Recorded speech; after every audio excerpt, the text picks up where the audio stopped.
লড়াই সংগ্রাম সৃষ্টি করে আজকের মানুষের দাবি আদায়কে প্রতিষ্ঠিত করবার চেষ্টা করেছে। 26,000 চাকরি চলে গেছে, সমস্ত সরকারি শিক্ষকের চাকরি, একটার পর একটা স্কুল আপনারা দেখবেন বন্ধ। 34 বছরের বামফ্রন্ট সরকার যে তীব্র উন্নয়নের ধারা অব্যাহত তৈরি করেছিল, আজকের রাজ্যে কেন্দ্র সরকার এবং রাজ্য সরকার সমস্ত স্কুল কলেজগুলোকে ধ্বংস করে দিচ্ছে। মদের দোকান তৈরি হয়েছে, 8,500 প্রাইমারি স্কুল বন্ধ, বেকার যুবকের কাজ নেই, পরিযায়ী শ্রমিক এখান থেকে চাকরি করতে যাচ্ছে বাইরে, কেরালায় চলে যাচ্ছে, তামিলনাড়ু চলে যাচ্ছে, দক্ষিণ ভারত চলে যাচ্ছে। এখানে রোজের দাম কম। আমরা বামপন্থীরা আমরা ইশতেহার প্রকাশ করেছি, সংযুক্ত মোর্চা ইশতেহারের সঙ্গে সহমত প্রকাশ করেছে যে আমরা যদি রাজ্য সরকারে আসি তাহলে আমরা আগামী দিনে 600 টাকা মজুরি নির্ধারিত করব। সমস্ত ভাতা যা ভাতা থাকবে, এই ভাতার পাশাপাশি সমস্ত পরিবারে একজনকে স্থায়ী চাকরির ব্যবস্থা আমরা নিশ্চয়তা দেবো, আমরা সিদ্ধান্ত গ্রহণ করেছি। আর আমরা যখন গোটা রাজ্য জুড়ে দুর্নীতি জোচ্চুরি হচ্ছে, আমরা কি লক্ষ্য করলাম যে কেন্দ্র সরকার রাজ্য সরকারকে উচ্ছেদ করার কথা বলছে না, কেন্দ্র সরকার রাজ্য লড়াইয়ের কথা বলছে না। আমরা 18টা এমপি পশ্চিম বাংলা থেকে, বিজেপি 18টা এমপি পেয়েছে, পশ্চিম বাংলা থেকে বিজেপি 77টা এমএলএ পেয়েছে। 18টা এমপি 77টা এমএলএ রাজ্য সরকারের বিরুদ্ধে একটা কথাও বলেনি। বিধানসভাকে তারা কুকুরের খোয়ার তৈরি করেছে, সেখানে কীর্তন হচ্ছে, হরিনাম হচ্ছে বিধানসভার মধ্যে। কে বড় হিন্দু এটা প্রমাণ করবার চেষ্টা হচ্ছে। বিধানসভা কে বড় হিন্দু এটা প্রমাণ করার জায়গা নয়, বিধানসভায় গরিব মানুষের কথা তুলে ধরার জায়গা। সে বিধানসভাকে নোংরা রাজনৈতিক পরিমণ্ডল ঘোষিত করেছে এই বিজেপি সরকার এবং কেন্দ্রের বিজেপি সরকার। এত দুর্নীতি এত চুরি থাকা সত্ত্বেও অরবিন্দ কেজরিওয়াল গ্রেপ্তার হতে পারে, হেমন্ত সোরেন গ্রেপ্তার হতে পারে, পি চিদম্বরম কেন্দ্রীয় অর্থমন্ত্রী তিনি গ্রেপ্তার হতে পারেন, রাজ্যের পিসি ভাইপো গ্রেপ্তার হয় না। ইডি সিবিআই যখন তল্লাশি করছে সেইখান থেকে ফাইল বগলে করে নিয়ে বেরিয়ে আসার পরও তার বিরুদ্ধে কোনো গ্রেপ্তারি পরোয়ানা জারি হতে পারে না। এই হচ্ছে ভয়ঙ্কর পরিবেশ পরিস্থিতির জায়গা। আমরা পরিষ্কার বলতে চাই যে তৃণমূলের বিরুদ্ধে বিজেপি লড়বে না। যদি ফিরে যান তাহলে কংগ্রেস ভেঙে বিজেপি তৈরি করেছে, তৃণমূল কংগ্রেসকে ভেঙে, কংগ্রেস থেকে ভেঙে তৃণমূল কংগ্রেস তৈরি করেছে বিজেপি।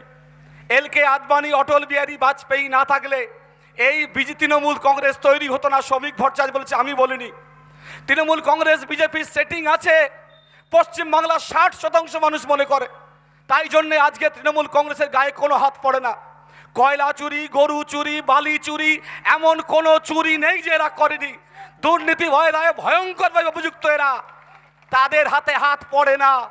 যে সমস্ত বন্ধুরা এখনো পর্যন্ত মনে মনে বিজেপিকে ভোট দেওয়ার কথা ভাবছেন তাদেরকে অনুরোধ করব, পেট্রোল ডিজেলের দাম গ্যাসের দাম বাড়লে সবার বাড়ে, শুধুমাত্র হিন্দুদের দাম কমে না বা সংখ্যালঘু মানুষের দাম বাড়ে না।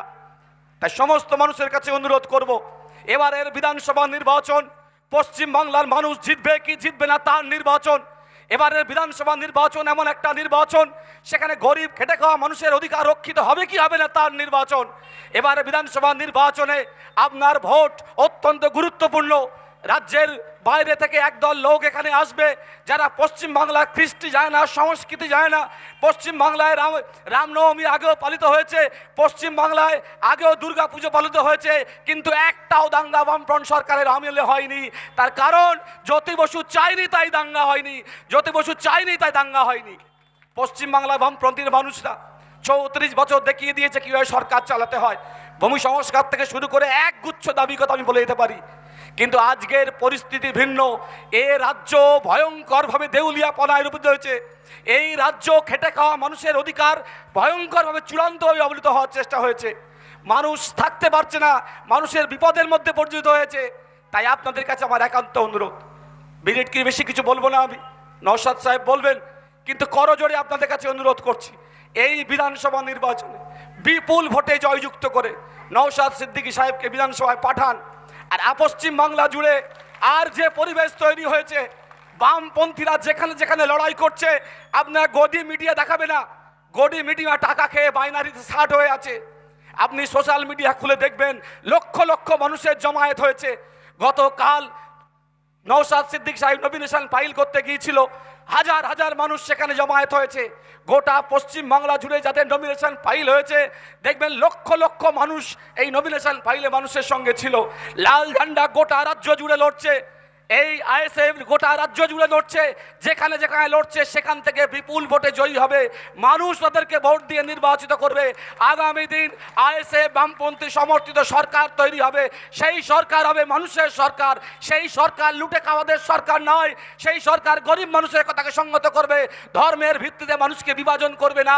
ধর্মীয় বিভাজনের বিরুদ্ধে শ্রেণীর ঐক্য গড়ে তুলতে, শ্রেণীর মানুষকে বিভক্ত করার যারা চেষ্টা করে তাদেরকে ধ্বংস করতে, যারা দাঙ্গা বাজাবার চেষ্টা করে সেই দাঙ্গাবাজদের ধ্বংস করতে আগামী বিধানসভা নির্বাচনটা আপনার ভোটটা প্রগতিশীলদের পক্ষে হোক, আপনার ভোটটা বামপন্থীদের পক্ষে হোক, আপনার ভোটটা আইএসএফ এর পক্ষে হোক, এই আহ্বান করে আমি আমার বক্তব্য শেষ করছি। ধন্যবাদ। ইনকলাব জিন্দাবাদ। ধন্যবাদ কমরেড পলাশদাকে, খুব সুন্দর বক্তৃতা রেখেছেন। এখন পোলার 1 নম্বর অঞ্চলের সদস্য আমাদের নাইহান্দা সংক্ষিপ্ত আকারে 2-4 কথা বলবেন।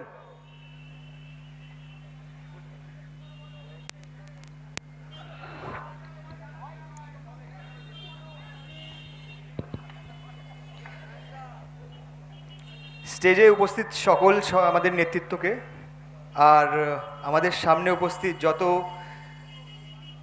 মানুষ আছে সকলকে আমার আন্তরিক ভালোবাসা জানাই।